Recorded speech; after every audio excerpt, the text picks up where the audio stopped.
حضرت عبداللہ ابن مسعود رضی اللہ تعالیٰ عنہ نے ایک شخص کو جنازے کے موقع پہ ہنستا ہوا دیکھ لیا، فرمایا آج کے بعد تیرے ساتھ کلام نہیں کروں گا۔ جس کا جنازہ دیکھ کے بھی دل نرم نہیں ہوا اور قبرستان دیکھ کے بھی دل نرم نہیں ہوا، وہ تو سخت دل بندہ ہے۔ سخت دل بندے سے دوستی کبھی نہیں رکھوں گا، میں تو درد دل والوں سے پیار کروں گا، تیرے ساتھ میں کلام نہیں کرتا۔ تو کس طرح کا شخص ہے بھائی جسے یہاں آ کے بھی ہنسی آ رہی ہے، مذاق سوچ رہا ہے؟ تو دل کی نرمی میرے نبی پاک صلی اللہ علیہ وسلم نے نا دل پر، ہم نے نا کپڑوں پر بڑی محنت کی،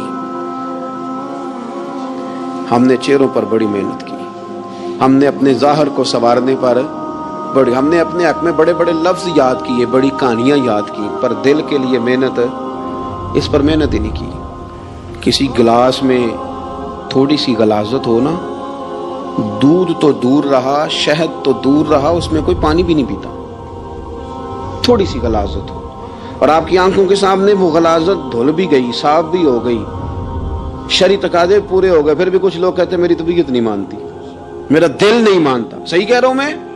او بھائی اتنی سی غلاظت گلاس میں تھی اور سادہ پانی نلکے کا، تو اس میں پینا پسند نہیں کرتا، اور اگر دل غلاظت سے بھرا ہو تو رب کی محبت وہاں آئے گی، خدا اپنا قرب وہاں رکھے گا۔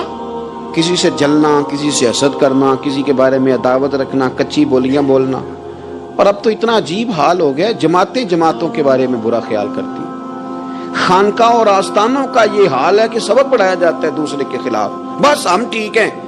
یہ تصوف ہے کہ نرا تو ٹھیک ہے؟ طریقت تو یہ تھی کہ میں ٹھیک نہیں، باقی سارا زمانہ ٹھیک ہے۔